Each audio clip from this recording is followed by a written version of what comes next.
Hello, welcome once again to Lehto's Law. I'm Steve Lehto. Today we're going to talk about the scourge of our existence, the bane, the thing that upsets most of us quite a bit, and I'm talking, of course, about robocalls. I know there are other things out there that might be bigger problems in some sense, but the idea that you get bombarded with phone calls on your cell phone, on your landline, on any phone you have, and it's simply a machine just dialing phone numbers, robocalls. And yesterday I counted, I got 7 on my cell phone, I got 5 on my desk phone. Those are robocalls, and if you make the mistake of answering one, it'll say, "Hi, this is Rachel from Card Services." And of course, it's BS. I've spent some time messing with these people before. I've actually posted a video where I'm making fun of them and keeping them on the line for as long as I can, just because why not waste their time? They're wasting mine. But the weird thing is that robocalls are a problem that could be solved. And instead, they've chosen simply to not solve the problem. So how bad of a problem is it? Well, let's look at one person here. The Federal Communication Commission fined a Florida man $120 million for allegedly flooding consumers with almost 100 million robocalls with falsified caller IDs in just one 3-month period. $120 million. Because you see, each time they do a robocall to you, it's a violation of a federal statute. And it's supposed to be a $1,500 fine per phone call. But the law is not enforced. And there's several reasons for that, but we'll get to that in a second. Robocalls aren't always illegal in the U.S. because federal law requires you to allow political groups and people like that to make robocalls. They shouldn't do, but they do. But federal law requires all telephone calls using pre-recorded messages to identify who is initiating the call and to include a telephone number or address where the initiator can be reached. And as you know, they never do that. And the law also forbids marketers from calling people who are on the do not call list. So all my numbers are on the do not call list. Doesn't matter. They just get bombarded all day long, like I said 12 times yesterday. The FCC says that the calls involving the Florida man violated a law known as the Truth in Caller ID Act, and he was sending fabricated caller ID information. So the technology now is gotten to the point where not only can you get a machine to sit there and make, phone calls faster than a human being can, and they're calling numbers randomly, but they can also spoof the phone number so that when you look at your caller ID, it'll look like a local phone call, when in reality it's a robocall originating someplace else in the country, if not someplace else on the planet. And you look at that ID and you go, hey. And another problem, of course, is they can spoof the caller ID to where it looks like somebody official is calling you. I got a phone call from a friend of mine. I said, "Steve, I just got a phone call from the IRS." And I said, "No, you didn't." He goes, "Yeah, I did. Caller ID said so." I said, "The IRS doesn't call people." And he said, "How do you know?" I said, "This is a common scam. That's the whole point. They've got the technology to do this, and the phone companies are letting them do this." So the $120 million fine is the largest forfeiture order in the FCC's history. But the massive amount of robocalls being made is just increasing as time goes by. One company that provides caller ID technology estimated that Americans lost almost $9 billion to phone scams last year. And that's the thing. I mean, they're bombarding you with phone calls, and they're hoping to get to some person who doesn't know how this works, who might say, "Oh, gee, you're calling from my credit card company. Here, let's fix that." Or, you're calling, offering me an extended service contract. And they just want your information. They're going to steal it and sell it and rip you off. So the robocalls are, of course, evil. That's why they hide behind what they hide behind, and they're never held accountable for this. But there's another problem going on here. And that is that most people I've spoken to who are familiar with the industry have told me that they could stop this now if they wanted to. But the phone companies, of course, are in the business of selling phone calls. So if someone comes along and goes, "I want to place millions of phone calls and I'll pay you for them," guess what? That's a good customer to them. So it used to cost multiple cents a minute to make these phone calls. Now it's like 1/10 of a cent per minute. And so if someone connects, that's what it's going to cost them. And that's according to a guy at a company called Umail. And he said that the problem is that the phone calls are now extremely cheap. And like I said before, spoofing technology now allows callers to match the first 6 digits of a recipient's own number. They'll sometimes even match your own number. They'll say, "It's you calling you." And people will answer that because they're like, "What, huh?" I must be calling from the future to warn me about something. Consumer complaints about the practice dubbed neighbor spoofing are also on the rise. And setting up the robocalling operation no longer takes much technical expertise.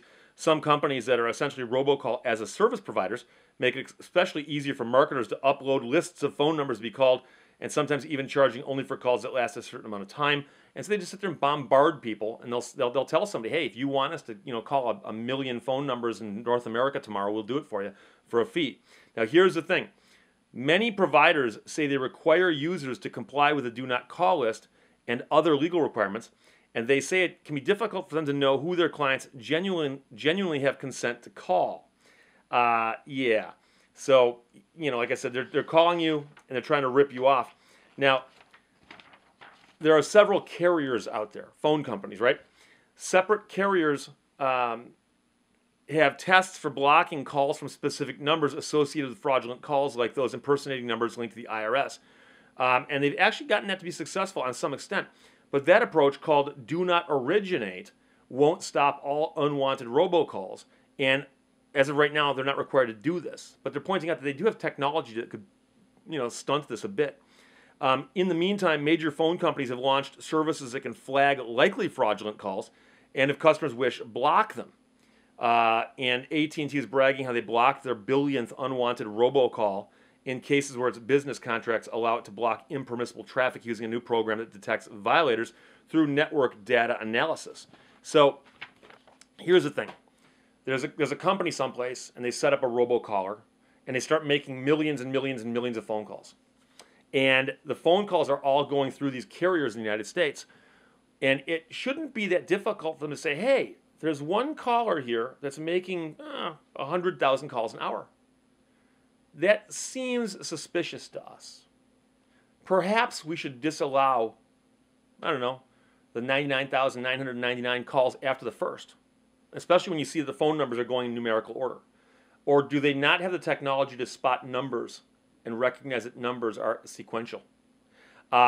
So there's so much wrong with the fact that this still exists in our society. Looking at Consumer Reports and a story out of The Consumerist, 200 million numbers are listed on the National Do Not Call Registry.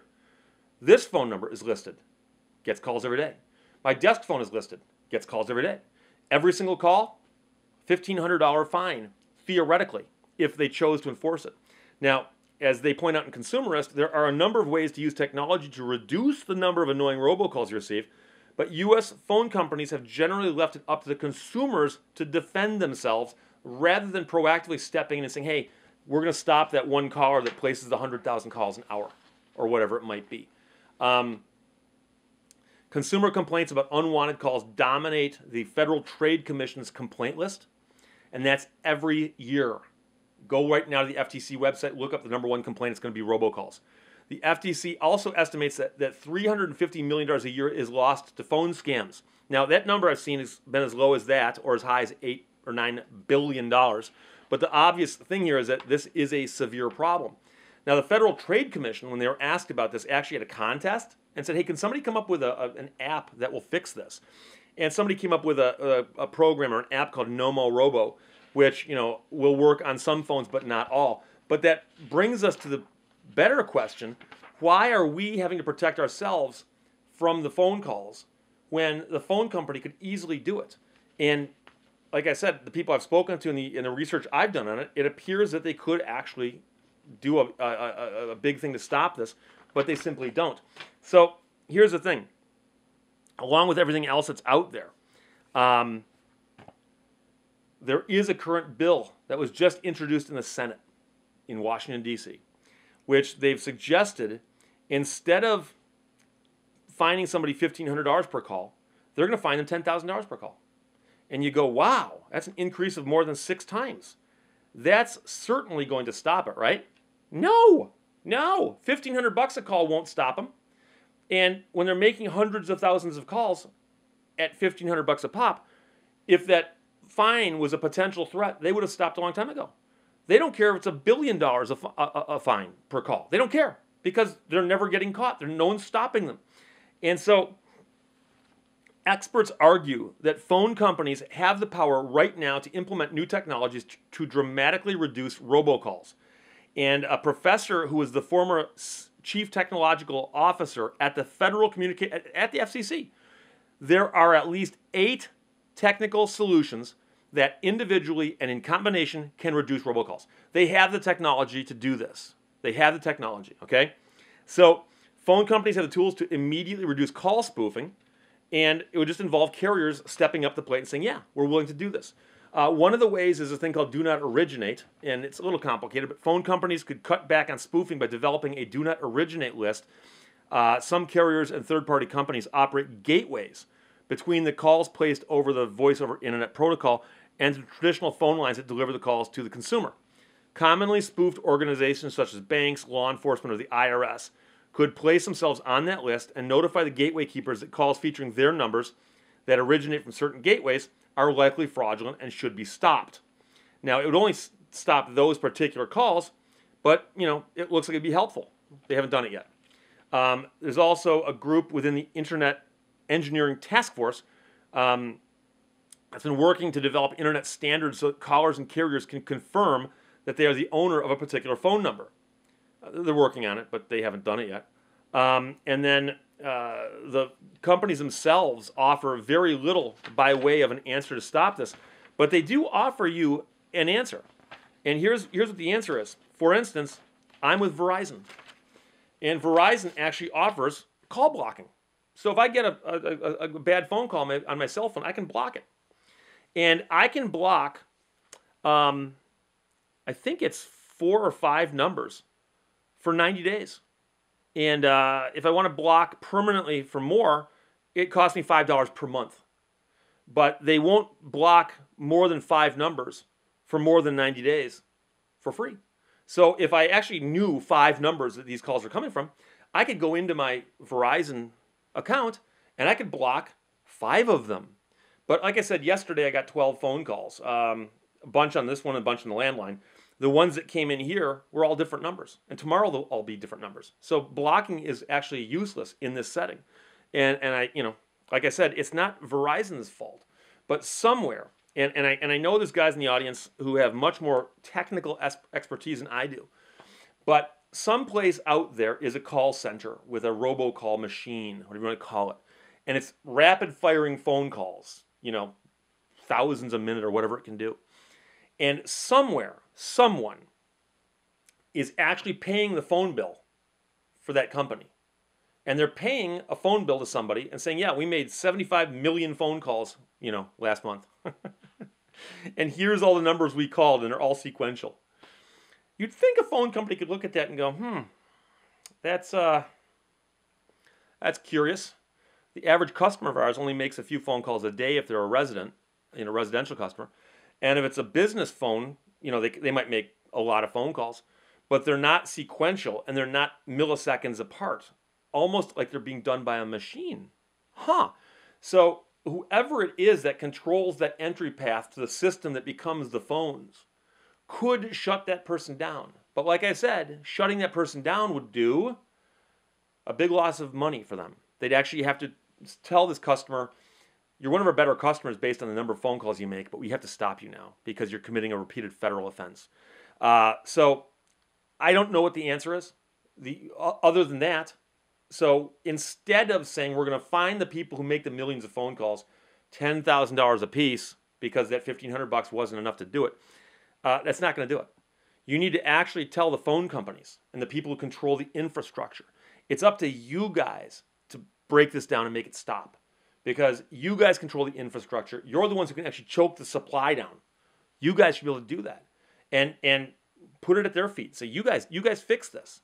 Because it's getting to the point now where when my phone rings, my first thought is, oh, it's a robocall. It's never, hey, that might be the phone call I'm expecting. No, it's probably a robocall because it probably is. So follow this in the news whenever you see people talking about this. I'm going to do updates on the Senate bill, see if it actually goes anywhere. But like I said, that's not the solution. The solution is that the same people who are passing the bills in Congress need to actually drag the phone carriers in and make them explain, one of those question and answer things they do from time to time on C-SPAN, and make them explain, why can't you stop somebody from making millions and millions and millions and millions of unsolicited phone calls using your network? Why can't you stop that now? And see what the answer is. Or we'll see if they take the fifth. Otherwise, I don't know if there's an end in sight otherwise. So questions or comments? Fire them below. Otherwise, talk to you later. Bye-bye.